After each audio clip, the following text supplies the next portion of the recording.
Okay, welcome to my shaded bottle video. So I want to show you a little bit about shading. This is a great introduction to shading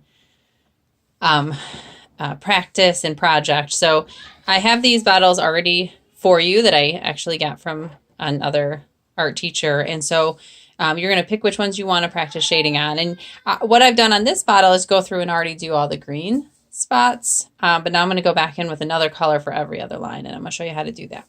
What we're basically saying is that the light is coming from over here.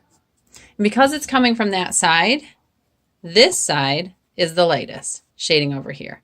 Light to dark, light to dark. And so I'm going to use purple to go into all those white areas. And I'm going to turn my paper while I'm doing this, just because it's easier for me to shade that way.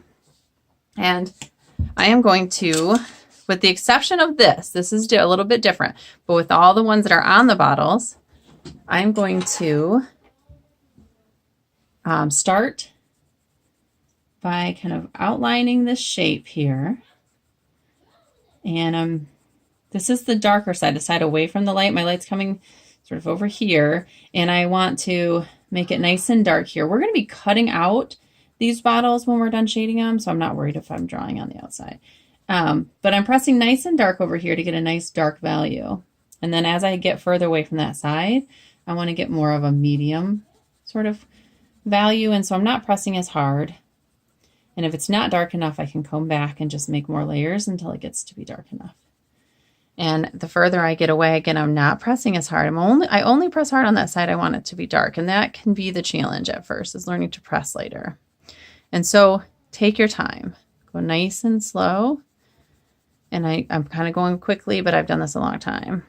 And press nice and gently. And sometimes I find that having a piece of paper underneath you can help you to get more of those sort of darker values and medium values that may not want to show up. So I have a second paper underneath me to help me kind of press hard enough to get these in between values. And once I'm happy that it kind of goes from dark to medium to lighter, then I can go on to the next one and do the same thing.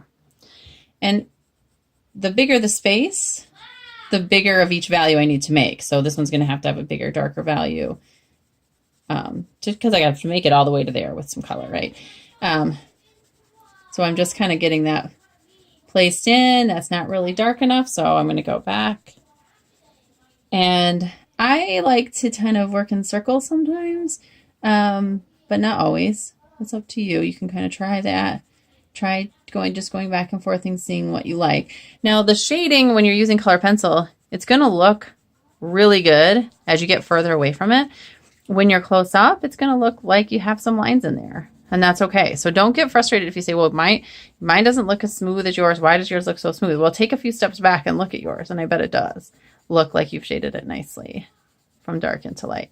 But when you're up close, you can kind of see those lines and things, and that's okay. But that's how it's supposed to be. But just know that it doesn't mean you're doing it wrong just because you're just close to yours, so it's easy to see where you've made your lines. Okay. So again, I'm trying to put some more medium values in there. I feel like I don't have enough medium value, so I'm going back with some more layers. This pen is like, it's bent and it's making it weird. It's weird to use this bent pencil somehow. It's harder to hold. It doesn't seem like it would be, but it is.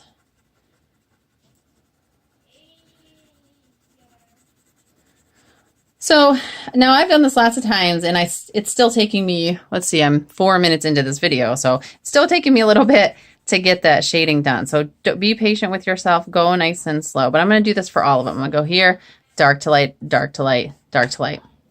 Up here it's a little bit different. I want to show you that before I end the video. So I would do this whole bottle, but up here it's a little bit different. I'm going to actually flip it. And I'm going to do purple again because this is green. But I'm going to put my dark side over here. It's going to act like this is sort of a shadow that the light can't quite hit here because it's inside. The bottle's going to kind of block it. So it's going to be darker over here. And then the light can get over here. So my light side's going to be over there.